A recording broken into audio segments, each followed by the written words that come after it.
আসসালামু আলাইকুম। Simply by শামিমাতে আপনাদের সবাইকে স্বাগতম। আজকের রেসিপিতে আমি দেখাচ্ছি দেশি মুরগির একটা ঝালঝাল রেসিপি। দেখতে যেমন লোভনীয়, খেতেও তেমন দুর্দান্ত হয়েছে। তাহলে শুরু করা যাক। প্রথমে বাদামি ভেজে রাখা পেঁয়াজের ভিতরে আমি গরম মশলাগুলো অ্যাড করছি। এর মধ্যে আছে সাদা এলাচ, কালো এলাচ, দারচিনি, গোলমরিচ ও তেজপাতা। এরপরে 1 চামচ করে আদা এবং রসুন বাটা অ্যাড করছি। আদা রসুনের কাঁচা গন্ধটাকে না রাখার জন্য আমি পেঁয়াজের সাথে তেলের মধ্যেই একটু ভেজে নিয়েছি।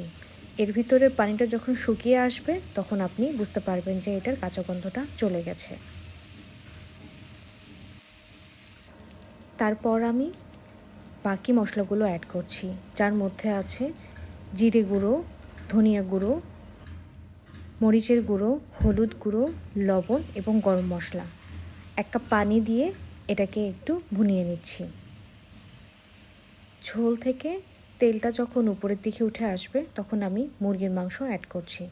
এখানে আমার আফটার কাট দেশি মুরগি 1 কেজি রয়েছে, এই জন্য সমস্ত মশলা আমি 1 চামচ করে দিয়েছি।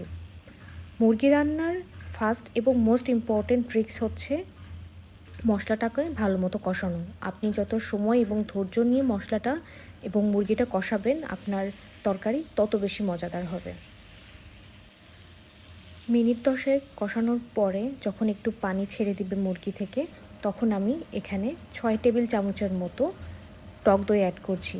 এই টক দইটা দেওয়ার ফলে আপনার তরকারি গ্রেভিটা যেমন খুব ক্রিমি একটা ভাব আসবে, পাশাপাশি দেশি মুরগি সিদ্ধ হতে যে সময়টা লাগতো ওটাও একটু কম, অল্প সময়ের মধ্যেই সিদ্ধ কমপ্লিট হয়ে যাবে।